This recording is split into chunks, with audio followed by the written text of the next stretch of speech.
This is a presentation of Northeast Streaming Sports. The Hometown Foundation is excited to bring back the Dream Ride experience, August 26th to the 28th at Connecticut's Farmington Polo Club. Join us in celebrating the accomplishments of our Dream Riders while enjoying live music, a car and motorcycle show, family fun zone, pet adoptions, canine demonstrations, the Fireman's Chili Cook-Off, and much, much more. Get your tickets today. 13 Daggers Tattoo Studio is looking for a new tattoo artist. Must be established with a strong portfolio and good work ethic. Stop by today at 13 Daggers across from Patriot Park on Fort Campbell Boulevard. Clarksville's ultimate tattoo studio. Tattoos, touch-ups, and consultations. See the artist's work online at 13daggerstattoo.com and get the custom experience you want with killer ink. Book today and get pricked by a pro. 13 Daggers Tattoo Studio. Working hard on the Boulevard. Father Time is undefeated. It's going to hit Tom Brady eventually, too. It might be this year. Hopefully it's this year. And Matt LaFleur went to both of them and said, hey, remember that play you drew up on notebook paper on Thursday? Yeah, run it now. Like, that's the thing that's kind of tripping me up here. We've been clowning Kyrie Irving and his behavior for the past 5 years. I feel like I just got a point, like on a show or something. 3, 2, 1, Kerrsville. You've got state champions coming back home. The East Forsyth Eagles have just won Class 4A state championship. On the line with NASCAR superstar Bubba Wallace. Bubba, what type of music are you listening to right now? Do you listen to anything particular to get you hyped before a race? I'm in like the heavy metal stuff, like the screamo stuff, the stuff you can't understand. That's right up my alley.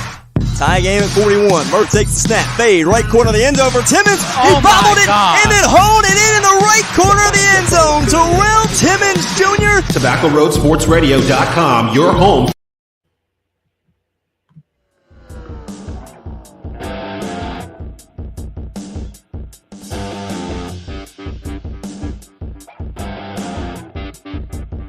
Good evening, ladies and gentlemen, and welcome to another episode of Frankly Speaking Sports. I'm your host, Larry Frank, and another great night in store for you tonight. And believe me, we got all sorts of sports to talk about tonight.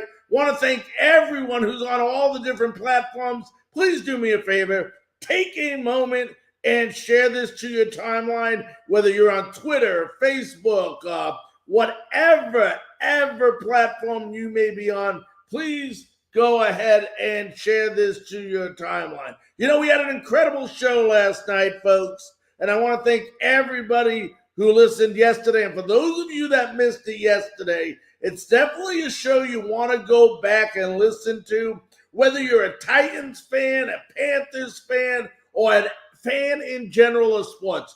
Just a great conversation surrounding yesterday, Ryan Tannehill, and believe it or not, all day long, all you heard on the TV, all you heard on the radio was about Ryan Tannehill and the comments that he made that was taken way out of context. As I go ahead and bring up a couple different things, let's go ahead and first talk about, before we get to Sam Darnold here, let's talk about the issue with Ryan Tannehill yesterday.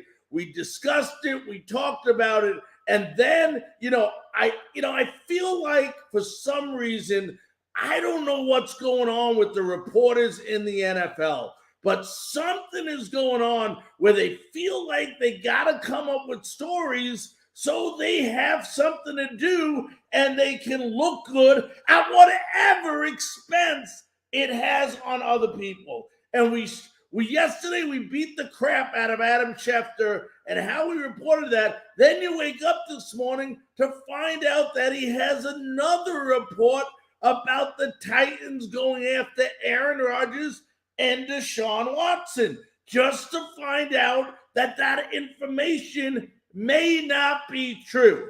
Half the people at ESPN you talk to are saying, yes, they back him. The other people at ESPN said they're not so sure. But I don't know what the hell's going on in the last 6 months. Adam Schefter, for some reason, he feels like he has to have a story and look better than all the other people around him. in the NFL that you're reporting. Has to look better than Rappaport. He has to look better than, whether it's Mel Kiper Jr. He has to look better than, people in general, Pelosoro, and so on and so on. And it's wrong. It is completely wrong. And I'm tired of hearing this bullcrap stories that keep coming out of Adam Schefter's mouth.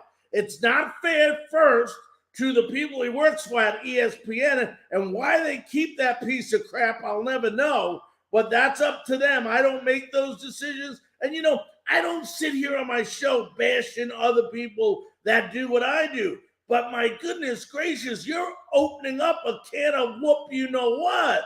And it's not right. Wasn't right to Ryan Tannehill yesterday. It's not right to Ryan Tannehill today. It's almost as if Schefter has something out for Ryan Tannehill. I mean, I don't know if they've had a bad experience before when they communicated or what, but Adam Schefter, enough is enough. You're starting to look like an idiot when all these false things come out and people find out that you are wrong.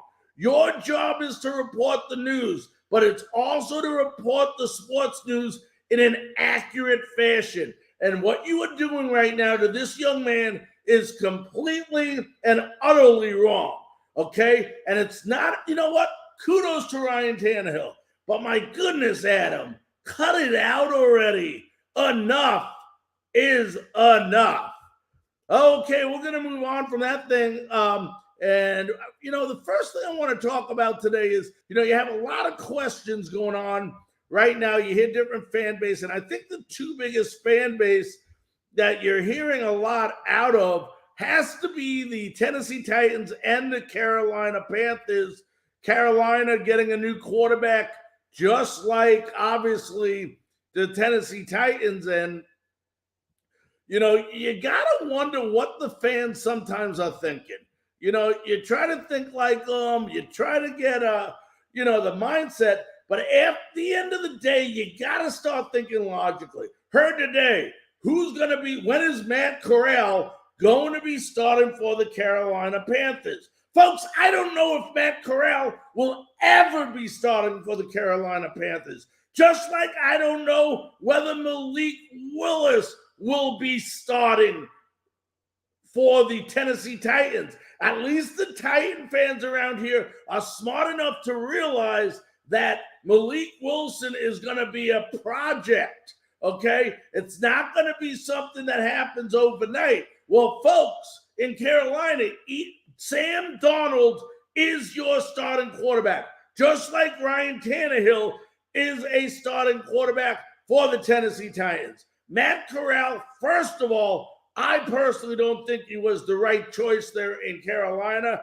I felt like they should have went after Sam Darnold, who has much more accuracy, in my opinion, than Matt Corral. And also, he has a better quarterback IQ, understand things a little bit better. And that's no knock on Matt Corral. It's just my opinion that Sam Darnold is a better quarterback. There's no doubt right now that Ryan Tannehill is a better quarterback at this point than Malik Willis. Malik Willis, as everybody says, is a third-round pick with first-round hype.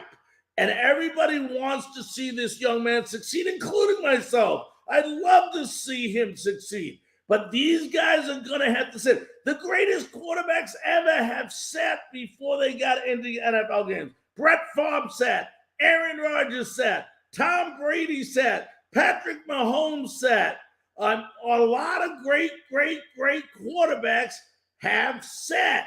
They don't just come in and they just don't play. I think Ben Roethlisberger even sat. Okay, just to name a few quickly.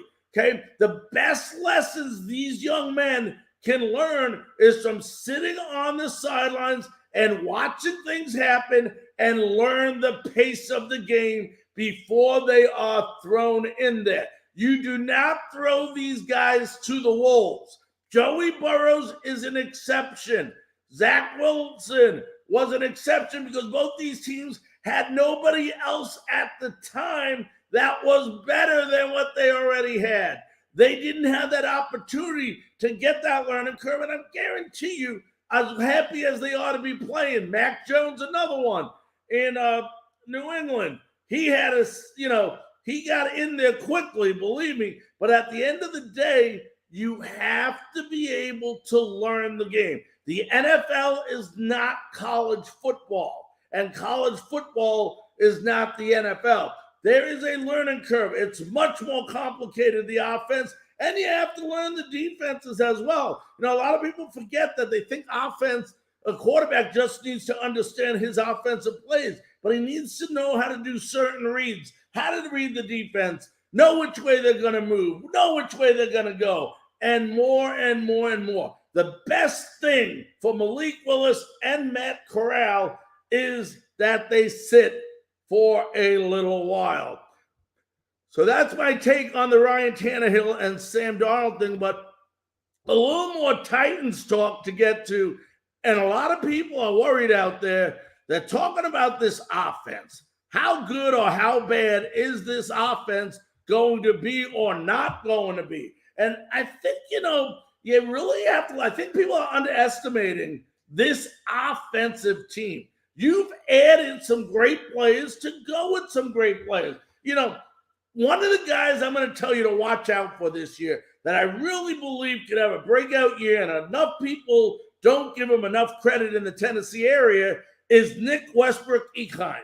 I mean, this is a guy that had 38 receptions last year, 476 yards, 4 touchdowns, averaged 12.5 yards a carry, and he still doesn't get any credit. And that's in not a lot of games. Remember, he was not a main receiver last year when you had Julio Jones and A.J. Brown. Robert Woods, everybody is thinking negative about Robert Woods. What happens if he doesn't come back from his ACL? He's going to come back, and he's going to come back better than ever. Nowadays, it's a lot different than it was 10 years ago when you had an ACL or MCL injury. They can come back a lot quicker, and in a lot of cases, even be more effective. Robert, in a year where he was hurt last year, had 45 receptions, 556 yards, 4 touchdowns, and he averaged 12.4 yards. Now, if you had Trevor Burks, the number 1 pick to that, and of course he's, you'd love to see him push his numbers over from Arkansas over the year, but let's just use his numbers just as an example here. The young man had 66 receptions, 1,121 yards receiving, averaged 16.7 yards, and 11 touchdowns. You have dangerous weapons on the outside here, folks. You have very, very talented receivers on a team that predominantly runs the football. In 8 games last year, before Derrick Henry got hurt, he had 937 yards already in 8 games, and 10 touchdowns. He was on pace to get 2,000 yards and 20 touchdowns. The year before, Derrick Henry, when he was healthy, he had 2,027 yards rushing and 17 touchdowns. This is a hypo offense. It has a great defense, a pesky defense, an aggressive, and you add Kyle Phillips now to this mix and Austin Hooper, you got a very solid foundation of a very good offensive team. Now it's whether we can put it together, not just the players have to execute it. That's the most important thing. But at the end of the day, you also have to have the right coordinator and the right coaches in place to help these young men and come up with the right formula and the right system, not their system, the players' system, the one that is easily identified by the players and can be executed in their mind at ease. Not a complicated system that the offensive coach wants to use. We know we're going to run the ball, but how much better will it be if you can use play action pass a lot more and have the ability? And we didn't even talk about Haskins yet. Keem Haskins, the guy is a beast out of Michigan. This team has potential to do the things that Tennessee fans have been waiting for them to do.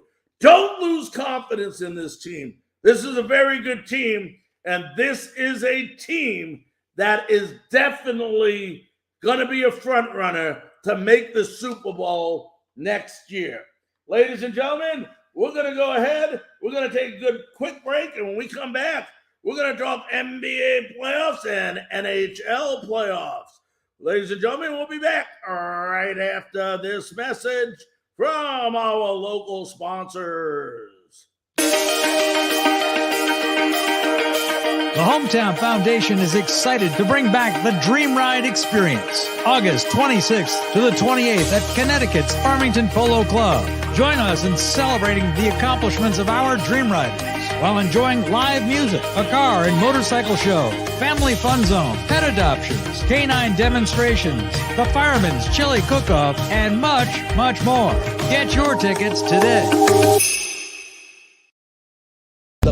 Father Time is Here at Tobacco Road Sports Radio, we ask the tough questions. Hey, you got any left-handed footballs? We're never afraid to tell you how we feel. Come on, we look like the damn Bad News Bears. We'll debate sports. We'll debate anything. Man, you lying. You ain't never met Martin Luther King. Knocked the wind out of me. Yes, he did. No, he didn't. Yes, he did. No, he did not. No matter what, Tobacco Road Sports Radio has you covered. I'm going to come right back at him. Told you. You're listening to Tobacco Road Sports Radio.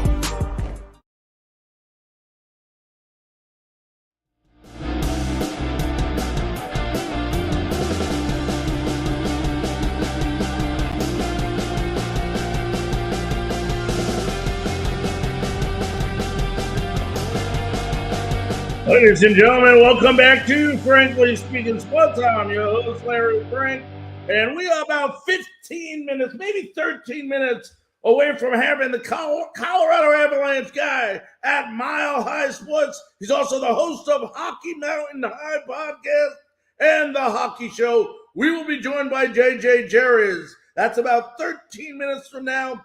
We'll be talking about the big game last night, the Avalanche 7-2 over our Nashville Predators, and we'll get their side of the story after I give my side of the story. But before we do that, we want to go ahead and talk some NBA playoffs. Incredible night yesterday in Memphis. The Memphis Grizzlies looking to tie up the series at one game apiece. And what did they do? They tied up the series at one game apiece. Unbelievable night for Ja Morant. 47 points, 8 assists, 8 rebounds, 5 3-pointers. He scored the last 15 points, folks. The last 15 points of the game. 47 points in a playoff game. He came to play, and the Grizzlies are tied 1-1. Grizzlies led 56-51 at half. They evened out in the second half. Curry, 27 points, 9 rebounds, 8 assists for the Warriors. Jordan Poole off the bench, 20 points for the Warriors. Memphis definitely won this game at the free throw lines. And people make fun of me because I tell them religiously how important it is, whether it's the college March Madness or whether it's the NBA playoffs, the importance of free throws. How important were free throws for the Memphis Grizzlies last night? They were 95. Listen to me, folks. 95.2% at the free throw line, making 20 of 21 free throws. And the defense was incredible. They forced the Warriors 18 turnovers in the game. Memphis hit double the amount of three-pointers in this game than the Warriors did. The Warriors only went 7 of 38 for 18.4%. But Morant was the story. He deserves to be the story.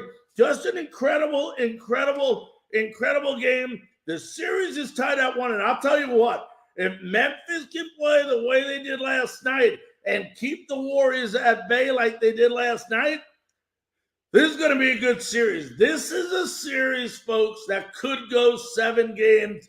Great to see, very important for the Grizzlies to win last night as they won one at home. The last thing you wanted to see is the Warriors go up 2-0 and go back home to Golden State and play. So great job by the Grizzlies, going ahead and tying up that series last night at 1.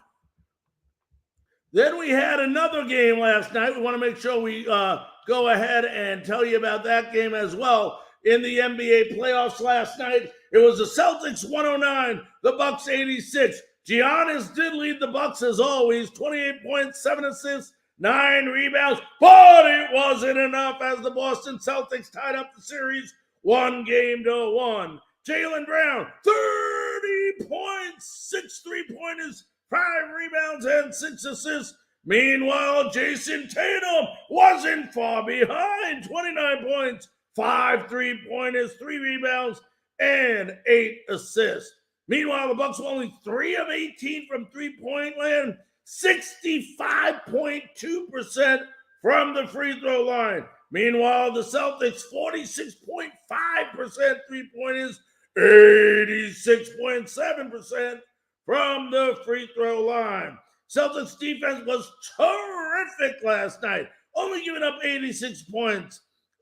They actually caused 16 turnovers and had 10 steals in the game. So that series is tied up 1-1. Should be another great series. A lot of people counting out the Celtics after they've seen that game previously that the Bucks won. But don't count out the Celtics. Strong team. I would not be surprised if this team goes on to play in the NBA championship. Let's move it over, folks. Let's go ahead on to the Hockey NHL Playoffs last night. And if you're a Predators fan, you didn't wake up one of the happiest people in the world as your team lost yesterday 7-2. Now, I'll tell you what, Nashville did not look good. I don't know if it was Colorado was that great or if Nashville was that bad yesterday. Game score ended up 7-2, 5-0 lead by the end of the first period, by the Colorado Avalanche. Nathan MacKinnon, 2 goals and assists. Cale Makar, 1 goal and 2 assists. Mikko Rantanen, no goals, but had 3 assists in the game. They had 45 shots on goal. Nashville, only 2 goals came from Matt Duchene. Meanwhile, Mikael Granlund had 2 assists. Nashville outshot 45-25. Once again, penalties was a nemesis for the Nashville Predators. And I'm listening to different shows today as I'm driving around, and they said, well, this isn't coaching fault. How the heck can you say this isn't a coach's fault? I can understand if somebody tripped somebody accidentally. Those things happen. But when you're a team that's leading the league in penalty minutes throughout the whole year, and you do the same type of play in the playoffs, that is coaching. As a coach, it is your job to discipline your team and have consequences if they're not doing the things you ask for. And that's not happening with Hines as coach right now. Okay? Yes, if I'm telling these guys don't take stupid penalties and they continue to take stupid penalties, it becomes my fault as coach now because I am not doing anything to help alleviate the issue. And if they have any chance of winning game 2 in this series, they're going to have to do it without so many penalties. Rittich wasn't the problem in goaltending. Ingram wasn't much better. But at the end of the day, when you're giving them up shorthanded goals, think about it. The first goal got 2 goals within 22 seconds, 2 minutes into the game. They go down 2-0, and then they score a shorthanded goal. Colorado does. So it's 3-0 now, 8 minutes into the game, and the wind is definitely out of the sails for the Nashville Predators. Colorado was more physical in this game. You talk about a game, talk about a team that's supposed to be physical, and what happens? Actually, the team that wasn't supposed to be as physical ended up being more physical. Despite being out-hit 56-47, it looked like Colorado definitely was the more physical team, and they were able to be. they're able to be because they have the lead. When you have a lead like they have, you can do so many different things in a hockey game. Next game tomorrow night, it's in Colorado. Will the Predators go ahead and tie it up? They better play a hell of a lot different style of a game. They better score more on the power play, slow the game down, and stay out of the damn penalty box, darn it. But that wasn't the only game last night. We had much more games than that. We had 3 other games, I believe, in the National Hockey League last night. And we'll tell you those scores real quickly here on Frankly Speaking Sports. It started out, let's see what we got here. Trying to see if I got them all here. Well, let me give you the ones I do have. The Penguins in 3 overtimes beat the Rangers 4-3, 5:58 of the third overtime. Evgeny Malkin from, it looks like it was from Marino and Kapanen, and they win the game. Malkin had a goal and an assist. Brian Russ goal, 2 assists. Penguins, 83 shots on goal. 83 shots on goal. Rangers had 68. Jake Wansell, 2 goals for Pittsburgh. Meanwhile, for the Rangers, Chris Kreider had a goal and an assist. And how about Igor Shesterkin in a losing effort, 79 saves for the Rangers. Meanwhile, the Capitals outdid the Florida Panthers. Florida Panthers, President's Cup, first top team in the league. What do? What every President's Cup team does. They lose. They lose to the Capitals 4-1. 4 different scorers in the game for the Capitals. Oshie, Ella, Kuznetsov, and Wilson each scored for the Capitals. Vitek Vancic had 30 saves for the Capitals in the 4-1 win. Then it was a beautiful defensive game over there where the Flames beat the Stars 1-0. Only goal came at 5:01 of the first period by Elias Lindholm. Jacob Markstrom had 16 saves and the shutout for the Flames. So, ladies and gentlemen, that was it there. Let's go ahead and give you a quick update tonight. And, Carolina has a 4-1 lead, but Frederick Henderson was out due to an injury. Now you got Rayanta, the backup goalie, was taken out of the game, so you now have a rookie goaltender in. But the good thing for the Hurricanes, they're up 4-1 over the Boston Bruins. Looks like Sebastian Aho has 2 goals. Who is it? Nino Niederreiter has 1 goal. And let's see who else. There was somebody else. Let me see as our prompter went down here. And it looks like Fast also had a goal for Carolina. So with 16-12 left in the third period, it's the Hurricanes 4, the Bruins 1. Hurricanes looking to go up 2-0 in that series. Meanwhile, the Lightning didn't do well game 1, but at the end of 2, here in game 2, they're looking to tie that series up at 1. They are leading 3-1. For Tampa Bay, Victor Hedman has a goal. Nikita Kucherov has a goal. And Corey Perry also has a goal for the Hurricanes. Let's see how Vasilevsky's doing. If I can bring it up here, see if they give me the goalie stats here. All right, now they're able to get those stats. And it looks like Vasilevsky has had 21 shots on him, 1 goal went in, so he's got 20 saves in that game. So the Lightning are up at the end of 2. It's intermission, 3-1. Ladies and gentlemen, we're a couple minutes away from having J.J. Jerez, Colorado Avalanche Guy at Mile High Sports, host of Hockey Mountain High Podcast, and the Hockey Show coming up with us. Let's go ahead and take a quick break, and we'll be back right after these messages from our sponsors.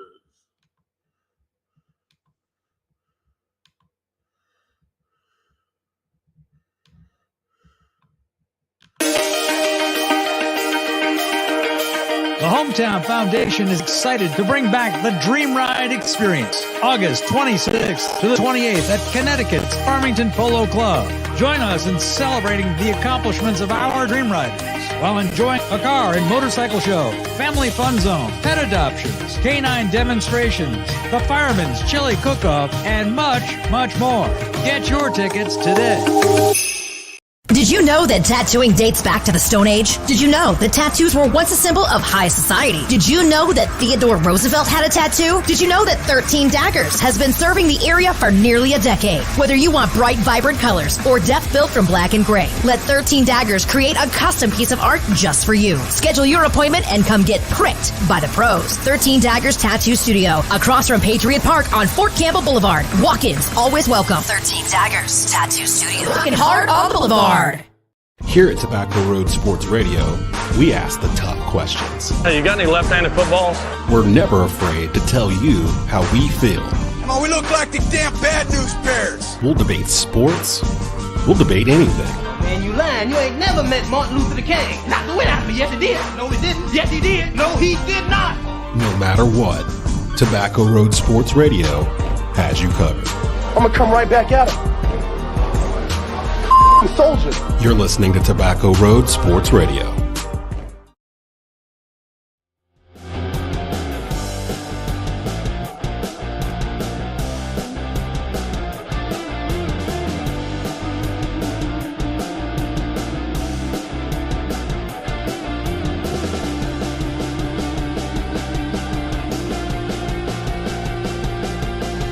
Ladies and gentlemen, welcome back to Frankly Speaking Sports. Just finishing up going over some hockey scores and updates in the NHL playoffs. And as we mentioned last night, for you Nashville Predators fans, was not a night that you want to remember, as the Colorado Avalanche, the best team in the Western Conference, came out and showed why they were considered the best team in the Western Conference. And ladies and gentlemen, it is my great honor, thrill, and pleasure to now introduce to you, in our Frankly Speaking Sports 13 Daggers studio, let's welcome in, he's the Colorado Avalanche guy at Mile High Sports and host of Hockey Mountain High podcast and the Hockey Show. Let's welcome in J.J. Jerez. J.J., how you doing tonight, buddy? I'm fantastic. Thank you so much for having me. I'm looking forward to this. Hopefully I don't make too many enemies in that region of the country here. Hey, you know what? You're not going to make any enemies. I can guarantee you that, buddy. But, you know, Colorado, as I said before I brought you on, number one team in the Western Conference. And you got to admit, they definitely – there's sometimes teams come out. You know, you look at the Panthers yesterday, the President Cup. They win it, and then they lose the first game in their series. You didn't know what would happen. We were wondering, would Colorado come out flat? Will they have a little bit let down? But I'll tell you what, after watching that game, completely opposite thing happened, didn't it? Yeah, I think you're spot on with that. I mean, ever since the trade deadline, Colorado Avalanche just didn't seem like themselves, right? I mean, they lost Gabe Landeskog out of the lineup, Nazem Kadri in and out of the lineup, a couple guys kind of making their returns from injury, along with trying to fit in 4 new pieces from the trade deadline. They lost a ton of games there. I mean, a lot of people were saying, is it the new pieces that are just trying to fit in? Is it Jared Bednar doing a lot of experimenting? Or is this team just simply ready for the playoffs and are bored, are over the season? So, yeah, I think I'm with you. It was awesome to see how hard they came out of the gate. I think it threw the Nashville Predators off a little bit, but it was only a period, right? You look at that second period and the third even, and it was pretty much a 50-50 game. So I don't think if you're a Predators fan, you have too much to worry about, but I agree with you. It was definitely, I guess, eye-opening to see the Avalanche come out the way they did, considering their form down the stretch there.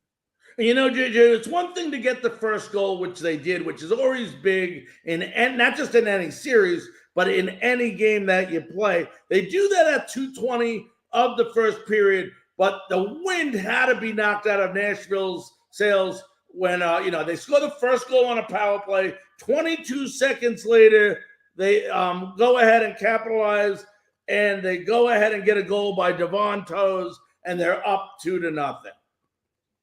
Yeah, I mean that's what's tough about this Avalanche team is their power play is wicked potent. I mean, you look at the personnel that they have on that power play, on that first power play unit, and they all complement each other so well, right? You got the offensive weapons of Nathan McKinnon and Mikko Rantanen on either side. And then, of course, you've got Kale McCarr on the top and Gabe Landeskog and Val Nichushkin, big bodies that love to muck it up in front of the net. And so just simply giving the Avalanche that power play opportunity early was the biggest mistake the Predators could have made, right? And I think you're seeing it across the board in the NHL playoffs.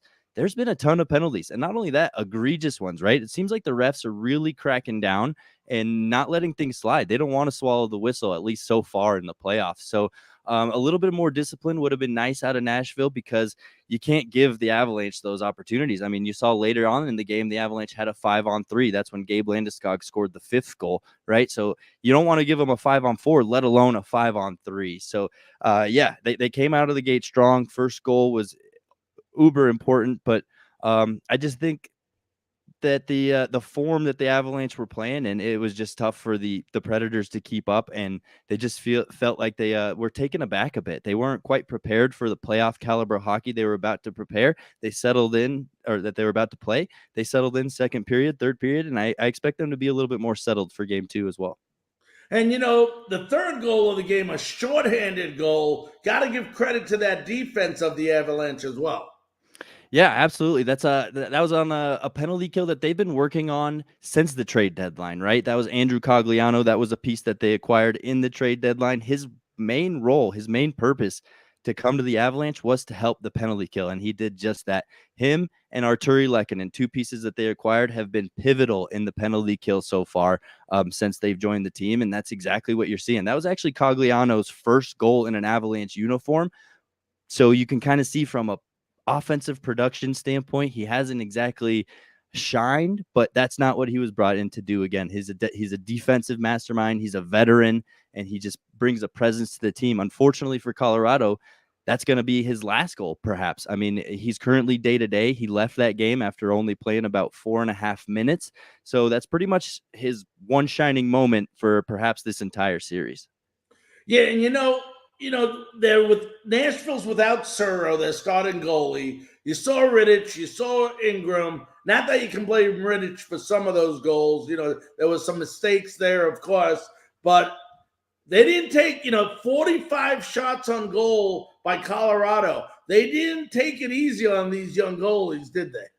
Yeah, absolutely. And you heard that a lot, right? Oh, well, if UC Saros was in net, this would be a much different story. I'm not sure it would. I think maybe after you get out of the first period, it might be 3-0 instead of 5-0.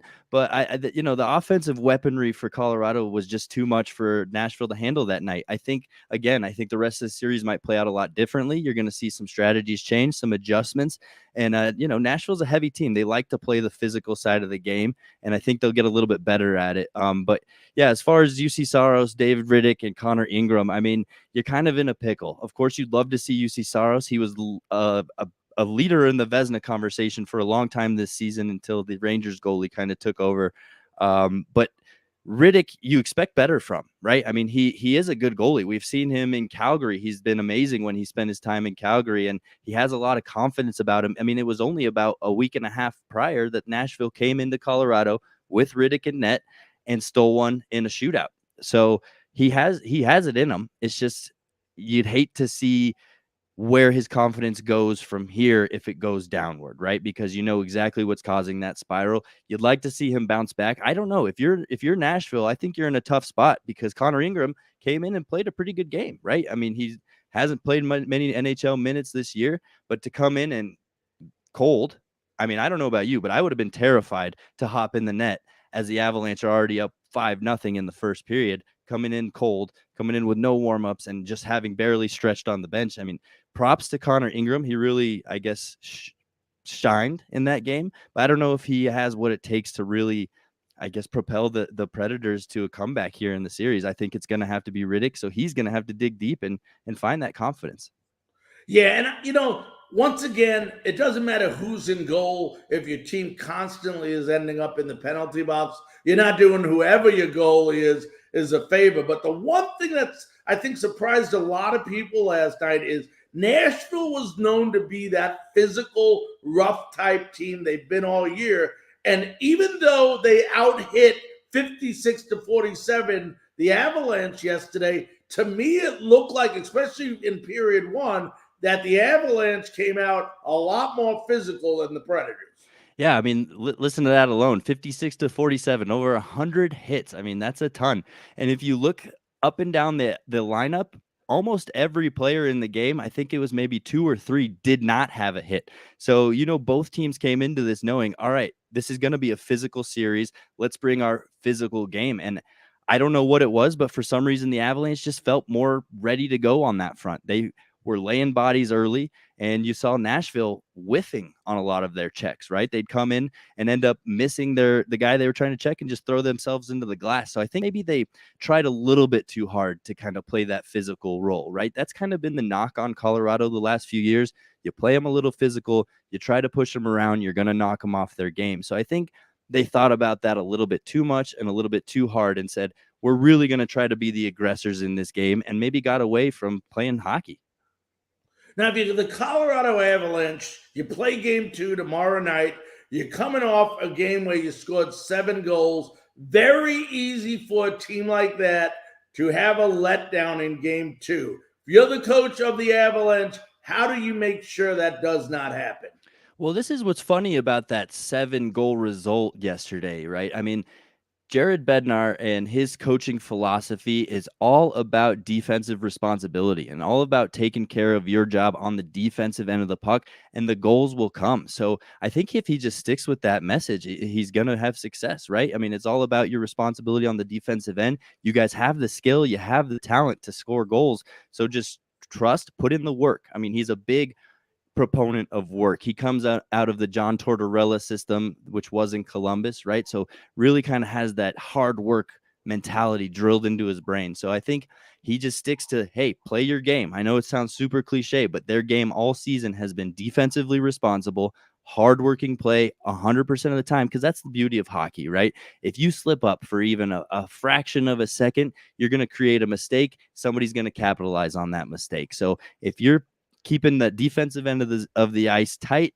and going 100% into the corners, going 100% after pucks, and not afraid to get physical, I think the offensive side of the game takes care of itself for Colorado. Talk about this line. 3 goals from the line, 2 by Nathan MacKinnon, another by McCarr. I mean, talk about this line and how important is it for them to keep this adrenaline going? Yeah, I mean, those are the leaders of the team, right? And subtly, you haven't noticed. I mean, nobody across the league has noticed. Mikko Rantanen actually leads this team in points, because just like he did last night. Yeah, 3 assists, right? He's not getting the flashy stats done. He's not scoring the goals, but he's quietly, subtly adding points and contributing. So, I mean, I think you just have guys that have played together for a while, right? And guys who can think the game at a high level together. I think there's so much hockey IQ on the ice when you have MacKinnon, Rantanen, Makar, Devon Taves, and Gabe Landeskog together, that it's just so tough. It feels like they have the man advantage at all times when those guys are on the ice. So that's what's nice, is those are the guys that need to carry you. Those are the guys that did carry you. There's depth players that sometimes show up, sometimes didn't. In game 1 last night, we saw them show up, and that's where you get the 7 goals. So that's going to be tough for any opponent if they have the top guys, the superstars, carrying the weight and performing, along with those depth guys also contributing and chipping in. That's just, how do you stop that? So the top guys are important, but equally important are the depth guys, because if the opponents suddenly shut down the top guys, or the top guys just seem to have a bad night, you got to really rely on those depth guys. And again, throughout the season, sometimes they were there, sometimes they weren't. So we'll see how the depth of this team really shows up the rest of the series. What scares you at being someone that covers the Colorado Avalanche and, being someone that's also a fan of them? What scares you most about tomorrow night's game? I would say the skill that Nashville truly has. I mean, they're a great team, right? I love Philip Forsberg. I think, a generational talent. He's going to really be, by the end of his career, one of the better players we've seen in this generation. Matt Duchene, he's no secret to Colorado Avalanche, and he put up 2 goals last night, right? Yep. So I think just simply the firepower that Nashville does have. I mean, there's a reason they got into the playoffs. They didn't just back into the playoffs. They earned it, right? I mean, you're in the upper half of the league. You deserve to be there, and they got there through their skill. I mean, Matt Duchene having a career year, he was able to put those 2 goals up yesterday with the entire crowd against him. I don't know if you could hear it well on the television, but during his second goal, he's on a breakaway. The crowd is screaming, "Duchene sucks, Duchene sucks." He catches the pass, and while he's skating down the ice, you still hear the crowd, "Duchene sucks, Duchene sucks." And what does he do? He does a nice little move, puts it on his puts it right past the goalie. So I just think the talent that this team has isn't something to look past. Of course, you got Roman Josi on the back end too. He's just an older version of Cale Makar. So the talent's there, just about being disciplined and them, again, settling in. I think there's a little bit of jitters of saying, oh, well, we're facing the juggernaut of the West, the Colorado Avalanche, that breezed through teams all year. And maybe they just grip their sticks a little bit too tight, right? Trying a little bit too hard. But I think game 2, things are going to settle. They obviously have the ability to score goals. And if their goaltending's there, I think it's going to be a much more even match. We're talking to J.J. Jerez, Colorado Avalanche guy at Mile High Sports and host of Hockey Mountain High podcast and the Hockey Show. You listen to this, 37-12, 2.54 goals against average, 5 shutouts, 1-0 now in the playoffs, only allowed 2 goals last night. Your best defense in the playoffs is only as good as your goaltender. Talk about how great, how efficient Darcy Kuemper has been for the Avalanche this year. Well, when he started the season, there was a lot more to be desired. I think playing behind a team like the Avalanche, it's a completely different team than we've really seen in the NHL for the last 5-10 years. So I think acclimating to that speedy type of defense, that more offensive run and gun style, it took him a little bit longer than we had all hoped. It really wasn't until about January that he posted his first shutout. And then he had about a wave of 3, 4, 5. So he's been on an upward trajectory since the day he got here. And I think that's really what's been the best part about him, right? He went from kind of being a spastic goalie to maybe calming down a little bit and just having more poise and positioning to his game. So in all fairness, I'll pull back the curtain. I'm a lifelong goalie, so I view this position a little bit more intricately, a little bit more detailed than most people would.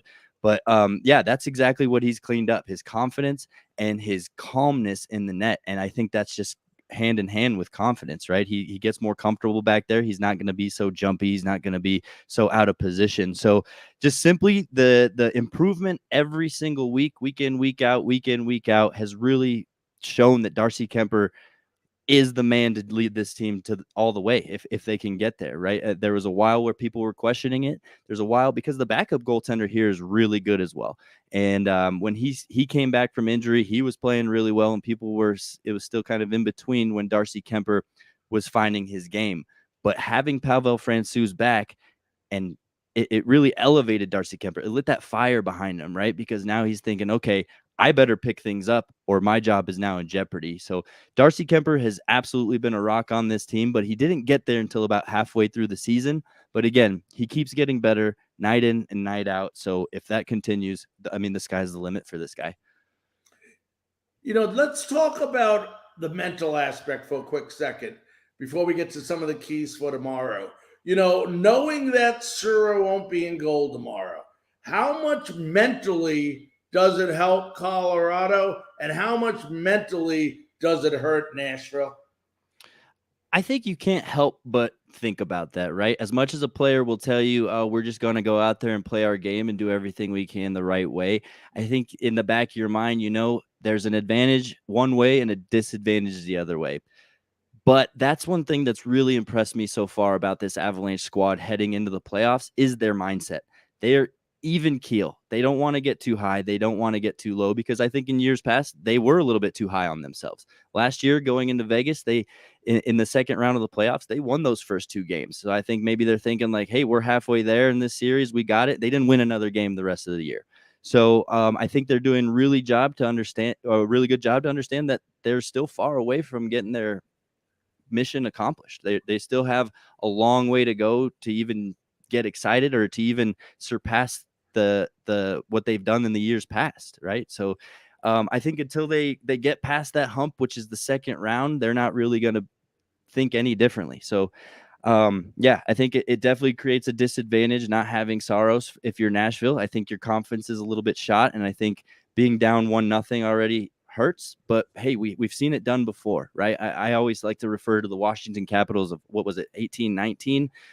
They lost the first game in the playoffs. They didn't know who their starting goalie was heading into the playoffs. They figured it out. They ended up winning the cup. So it's still really early. Can't let yourself get down. And I think that's exactly, you can't let yourself get too high either. So I think for both teams, the job is to stay even keel, let the years of preparation, the years of expertise take over, and just play hockey. All right, let's go to the keys of the game. Let's go ahead and start first with Nashville. What are the keys for Nashville if they're going to tie this game up 1-1 tomorrow? Yeah, I think they have to clean up the physical side of the game, right? As we mentioned, they were really sloppy with that. They tried a little bit too hard. If they could play their style of game and get that physicality locked in, they're going to create a much tougher matchup for the Avalanche. I mean, we saw it in the third period, right? The Avalanche were kind of buying into the extracurriculars, if you will, towards the end of the game, where it seemed as at the beginning they weren't really looking to engage at all. So I think if you're Nashville, you kind of stick with that physical side of the game, because that indeed is the recipe to knock Colorado off. So take care of the physical side of the game, but do it right? Don't just go in there trying to hit anything that moves. Be strategic about the way you're hitting things, and don't forget the ins and outs of the game and the details. I think that's really their biggest thing, because again, they have the skill to carry them through. So let that defensive and physical side plant the seeds, and then the skill will grow the trees, if you will. And now the keys for Colorado if they should go up 2-0. I think Colorado just needs to not get too confident, to understand that there's still 15 wins to go to even get to the trophy. And they just have to keep playing their style of game. Have that short memory, not remember that they just won 5 goals. And again, just play their defensive hard work style and keep their eye on the prize. Have that tunnel vision, right? And I think it's easy in Colorado. Same probably goes for Nashville. There's not many distractions. There's not much media hoopla, so they can kind of and COVID helped too, right? After COVID, the locker rooms kind of are more excluded, I guess, and there's no media in there. There's no outside sources to come in and disrupt anything going on. So just keep your eye on the prize, keep that tunnel vision, and go out there and play your game. Let's go hypothetical a minute before I let you run. Should the Predators tie it up 1-1 and still won tomorrow night, going back home to Nashville, does the momentum switch over to Nashville? It absolutely could, just because that building is loud. Those fans really get into the game and make it a tough place to play. I've been there personally, and it wasn't any fun as an Avs fan / media member, right? As an Avalanche supporter there, I guess is the best word. Everybody was against you and you could feel it. That crowd was into it. So I think, it absolutely could sway the game. Unfortunately, Colorado had pretty good home and road record. So I don't know if home ice versus road ice really affects them too much. It's just going to have to be about good, tough, tight play, right? You don't want to get into these high scoring matches with Colorado. You want to try to beat them 2-1, 3-2 if you can. Traditionally this season, if the opponents score 3 or more goals, a lot of times they ended up winning. So that's kind of the line for Nashville. If they can get to 3 and keep the offense from Colorado to a limit, then maybe they have a chance of getting back into this. But I just think at the end of the day, the offensive firepower for Colorado is going to be too much to handle, because they don't just have 4 lines. They have 4 lines, and then the guys that they're scratching could easily be players in this playoff lineup as well. So they're just way too deep of a team that I think top to bottom, too much for Nashville to handle. Last question. I'm going to let you run. Okay, JJ? Absolutely. I know you follow Colorado inside out. Is Colorado better than the President Cup champion Florida Panthers? Oh, that's a good question. I mean, give me a second to think about that. Obviously, two very good teams, right? And I think they split the series this year, 1-1. Each home team won their respective game. So I think if you look at the points, you could easily say that Florida was the better team. And you look down the stretch, they really ended the season strong, aside from their last game where they let up 10 goals. Colorado was kind of the opposite, like I started this segment with, right? They weren't playing their hottest hockey heading into the playoffs. So I think it's hard to judge because we don't really know the true form of either of these teams just yet, right? They're still trying to get into the flow of the playoffs. The Florida Panthers are. They're up against a tough opponent. I think Florida's more fun. Colorado might be more disciplined, right? We've heard some media pundits call the Avalanche bland because they kind of just come in and they're able to dominate, where Florida kind of seems to have more of a back and forth offensive, almost like a basketball game, right? Just a lot of points, a lot of speed. So I think Colorado might edge them out in terms of a defensive structure and just perhaps defensive discipline. All right, my friend. Well, listen, I want to thank you very, very much for joining us tonight on Frankly Speaking Sports, and good luck to you guys tomorrow night. Absolutely. Thanks so much for having me. And, shout out to you for giving hockey the respect it deserves. Not all sports shows give hockey the love it needs. So I love that you're doing it. All right, my friend. Thank you so much. And, hopefully maybe sometime down the road during the playoffs, we can have you on again. Anytime. I love it. Thanks so much, Larry. All right, JJ. Thanks again. All right, that was J.J. Jerez, Colorado Avalanche guy at Mile High Sports and host of Hockey Mountain High Podcast and The Hockey Show. Let's take a quick break. We'll be back right after this.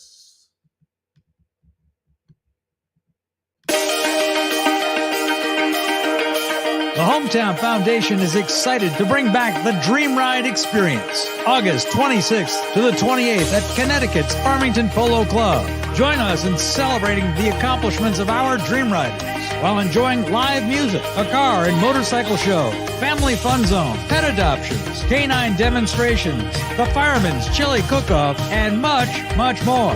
Get your tickets today.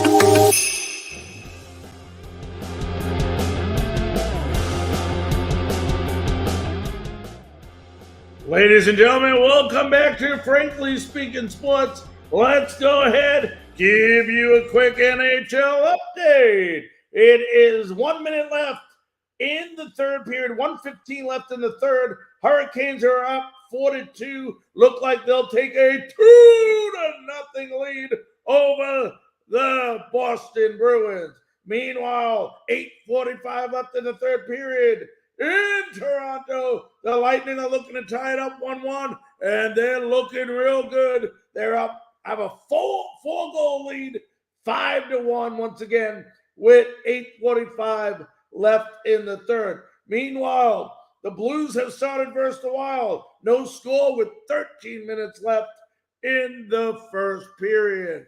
Oh, baby, what a show. What a week we've had. We've talked everything. NFL draft. We've talked Tennessee Titans, Memphis Grizzlies, Nashville Predators, NHL playoffs, NBA playoffs, and more. We have lots and lots of things happen this week.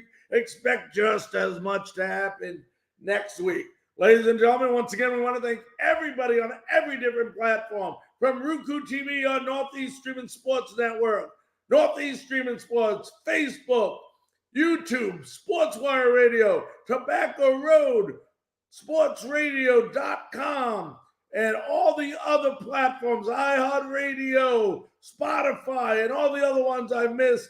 Thank you so much for continuing to make Frankly Speaking Sports one of the fastest growing shows.